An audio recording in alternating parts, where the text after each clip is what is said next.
श्री राम जी बोले कि हे मुनीश्वर, यह काल बड़ा बलिष्ठ है। जैसे राजा के पुत्र शिकार खेलने जाते हैं तो वन में बड़े बड़े पशु पक्षी उनसे दुख पाते हैं, वैसे ही यह संसार रूपी वन है, उसमें प्राणी मात्र पशु पक्षी हैं। जब काल रूपी राजपुत्र उसमें शिकार खेलने आता है तब सब जीव भय पाते हैं और जर्जरीभूत होते हैं और वह उनको मारता है। हे मुनीश्वर, यह काल महाभैरव है, सबका ग्रास कर लेता है, प्रलय में सबका प्रलय कर डालता है और इसकी जो चंडिका शक्ति है उसका बड़ा उदर है। वह कालिका सबका ग्रास करके पीछे नृत्य करती है। जैसे वन के मृग को सिंह और सिंहिनी भोजन करके नृत्य करते हैं, वैसे ही जगत रूपी वन में जीव रूपी मृग को भोजन करके काल और कालिका नृत्य करते हैं। फिर इन्हीं से जगत का प्रादुर्भाव होता है, नाना प्रकार के पदार्थों को रचते हैं और पृथ्वी, बगीचे, बावली आदि सब पदार्थ इन्हीं से उत्पन्न होते हैं। जीवों की उत्पत्ति भी इनसे होती है और एक समय में उनका नाश भी कर देती है। सुंदर समुद्र रच के फिर उनमें अग्नि लगा देती है और सुंदर कमल को बना के फिर उसके ऊपर वृक्ष की वर्षा करती है। जहाँ बड़े बड़े स्थान बसते हैं उनको उजाड़ डालती है और फिर उजाड़ में बस्ती करती है और नाश भी करती है, किसी को स्थिर नहीं रहने देती। जैसे बाग में वानर आकर वृक्ष को ठहरने नहीं देता, वैसे ही काल रूपी वानर किसी पदार्थ को स्थिर रहने नहीं देता। हे मुनीश्वर, इस प्रकार से सब पदार्थ काल से जर्जरीभूत होते हैं। उनका आश्रय मैं किस रीति से करूं?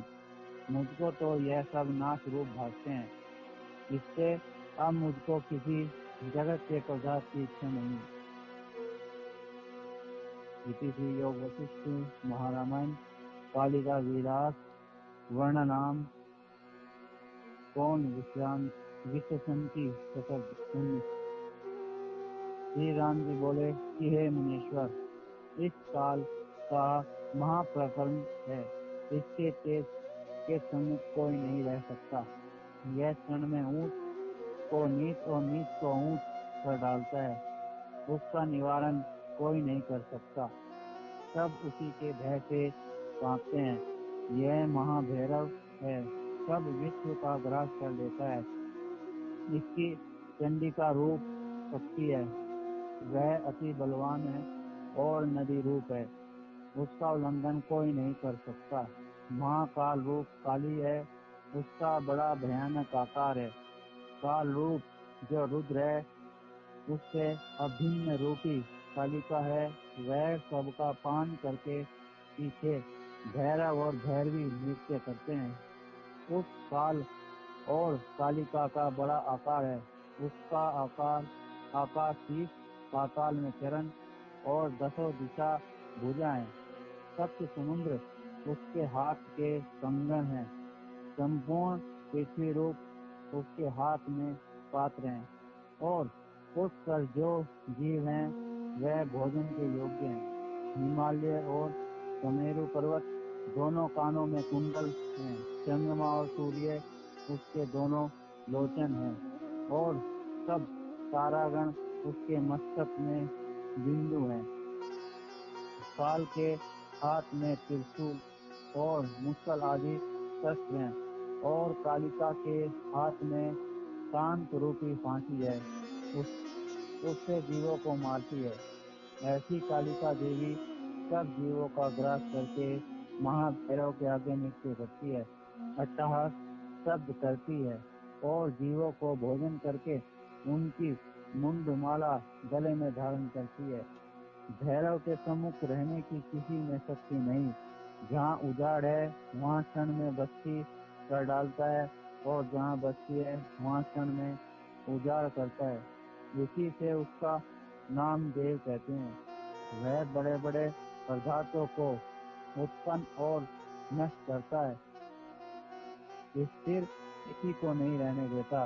इससे इसका नाम प्रशांत है और मुख्य रूप भी यही है, क्योंकि इसका परिणाम अनित्य है। इसी से इसका नाम क्रम है। जब अभाव रूपी धनुष हाथ में धरता है तो उससे राग द्वेष रूपी बाण चलाता है और उस बाण से जर्जरीभूत करके नाश करता है।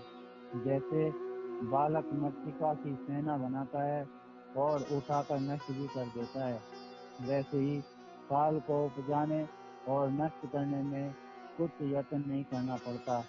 हे मुनीश्वर, काल रूपी धीवर है और उसने क्रिया रूपी जाल पसारा है। उसमें जीव रूपी पक्षी फंसते हैं तो फंसे हुए शांति नहीं पाते। हे मुनीश्वर, यह तो सब नाश रूप पदार्थ हैं, इनमें आश्रय किसका करूं कि जिसमें सुख हो। यह तो यथावत जंगम जगत सब काल के मुख में है, यह सब नाश रूप मुझको दृष्टि आता है। इससे जो निर्भय पद हो तो मुझको कहिए। इसी श्री योग वशिष्ठ वैराग्य प्रकरण काल युग पाटना वर्णनाम विशिंति सुत मसर्ग 20। ओ हरि ओम।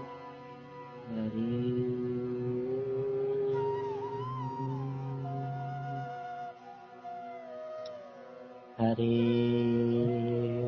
ओम। हरि ओम।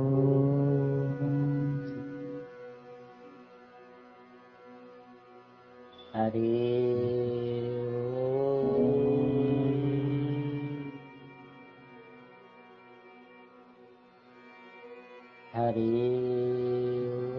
ओम।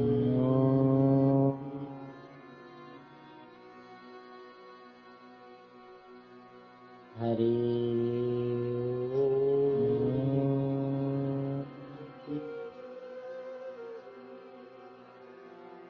ओम।